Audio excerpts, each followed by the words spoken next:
In the negative zone, Annihilus has captured the Hulk. They are seeking an unknown substance that appears within the Avenger every time he transforms from Bruce Banner to his monstrous counterpart. The servants of the tyrant Annihilus force the transformation within Banner and manage to isolate the unknown substance. This chemical will grow Annihilus's currently underdeveloped body, and with the added power of the cosmic control rod, the Lord of the Negative Zone will be stronger than ever. The leader removes his iconic carapace, and the process begins. Annihilus experiences extreme pain and discomfort, but his scientist Blastaar is confident that this was just part of the process. The tyrant's follower Blastaar is worried, but Blastaar says that it would be wise to forget their great leader ever had such a moment of weakness.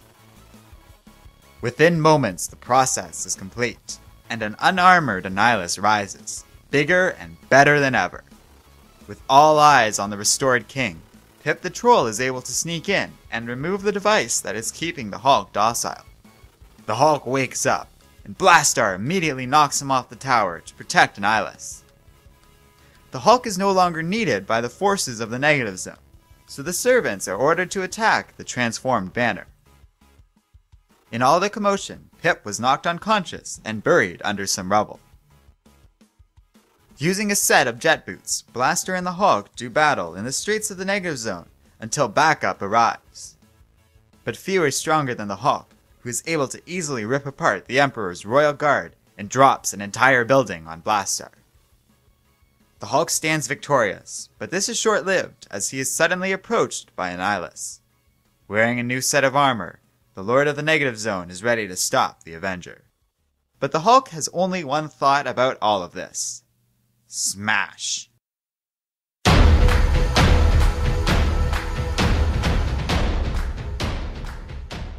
Hello and welcome to Comic Island. My name is Arden, and this is my recap and review of Thanos Vs the Hulk number 3. Now this was a cool issue. If you want to learn more about the significance of the writer Jim Starlin, you should go and watch my review of the first issue of this 4-part miniseries. I don't want to repeat myself, but it is pretty clear to me that with issue 3, Starlin is doing a really nice job with this series, and I'm enjoying myself quite a bit. This comic is largely great. I just adore the art, which is once again vividly detailed and really stunning in terms of cool things we get to see. I'm pretty sure this is the first time I've ever seen Annihilus without his famous armor, and it was pretty cool to see him like that. Personally, I've always liked the villain, so it's neat to see him in a new way like this. I also really enjoyed the action and fight scenes in this comic. With the Hulk ending this issue's conflict by dropping a whole building on somebody, this was bound to be a lot of fun. Plus, I'm on the whole enjoying and loving this story, which features a nice, eclectic collection of various characters in the cosmic world of Marvel. It makes things feel like Thanos vs the Hulk takes place within a much larger, broader universe, which is exactly the sort of feeling I enjoy in stories like this. Now there are two weaknesses I identified in this comic.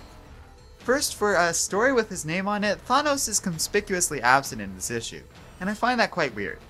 The way this story is going, Thanos will hopefully make a surprise appearance in some form of the upcoming final part of the story, but otherwise this comic looks like it's setting up a big final confrontation between Annihilus and the Hulk instead. Personally, I don't mind, as I find these comics entertaining enough without Thanos, but I get why people might be upset and expect the Mad Titan to show up in this comic when he very much doesn't. And considering how his name is on the cover, I do feel one could be understandably annoyed by this, especially in a short 4-part miniseries like this one. This comic also feels like a quick read. It's still the standard length for a comic, but I feel like it reads too fast and just bridges the events until next issue. Still, in spite of what I feel are minor problems, I do recommend this comic. It's worth the cover price if you're like me and a fan of characters like Annihilus, and there's a lot of great art and little moments of clever dialogue that make this a nice and fun read. Let me know what you think in the comments section. Are you enjoying the miniseries so far? What do you expect out of the final issue?